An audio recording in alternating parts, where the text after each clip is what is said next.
Yeah. Every morning they say they're not going to drink, but after each shift, they just need a drink to relax. How do they break that cycle? Yeah. So I would want to, again, I'm going to go back to those 4 questions: where, when, who, with, and what. So there's a moment. And just to say, we are, those 4 questions are fundamental to everything we do at Club Soda. So they're in our courses. Yep. They're in the free 3-day course, which I've put a link to in the bottom of here.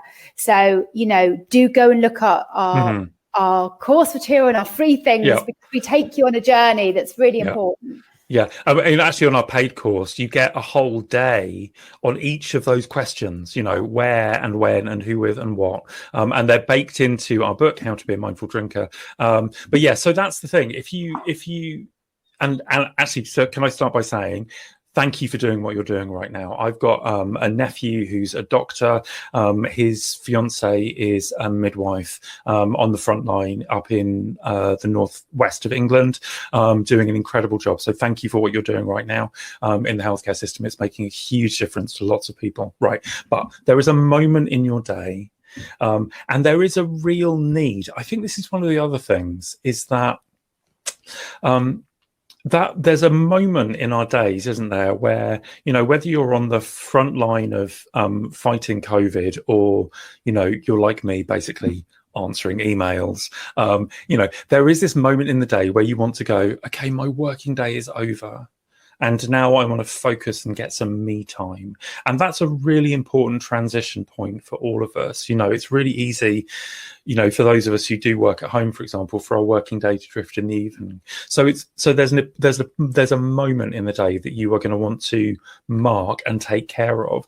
And I guess the question that I'd be asking myself is, what are the other ways that I can attain a feeling of relaxation at that moment in the day? And that's going to be different for all sorts of people.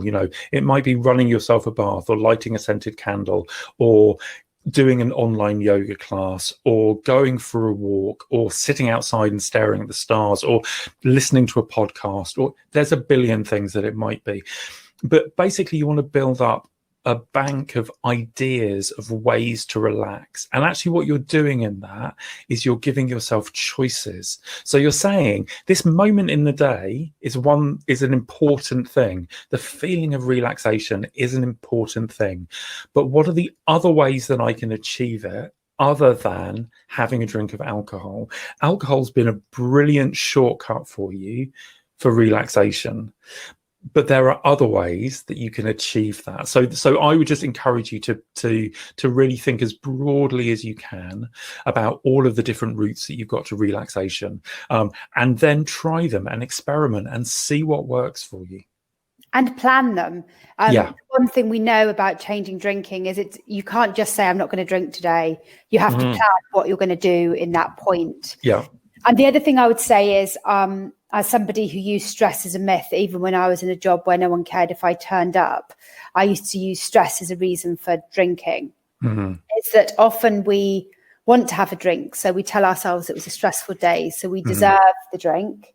And then we begin to not be able to see the difference in days. And sometimes we perceive days that aren't that stressful as being stressful because we want to justify the drink. Yeah, and then we create a total air of always being stressed because we always want to open a bottle. So, yeah, absolutely. Yeah, I think the thing that I'd say is, okay, let's not forget that alcohol is doing something for you, right? It is having a real physical effect.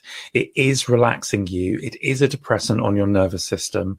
It is inducing feelings of euphoria. It has a chemical effect on your body.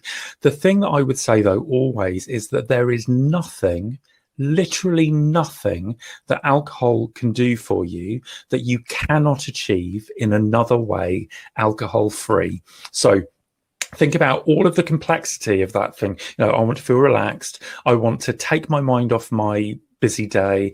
I want to feel happy. So then start to think about what are the other ways that I can get those feelings, and whether you're somebody long term who's going to go alcohol free or somebody who's going to moderate, all of this is just about giving us better choices so that we don't have to go to alcohol to feel the feelings which are rightly ours. We can get them in more healthful ways which support our well-being.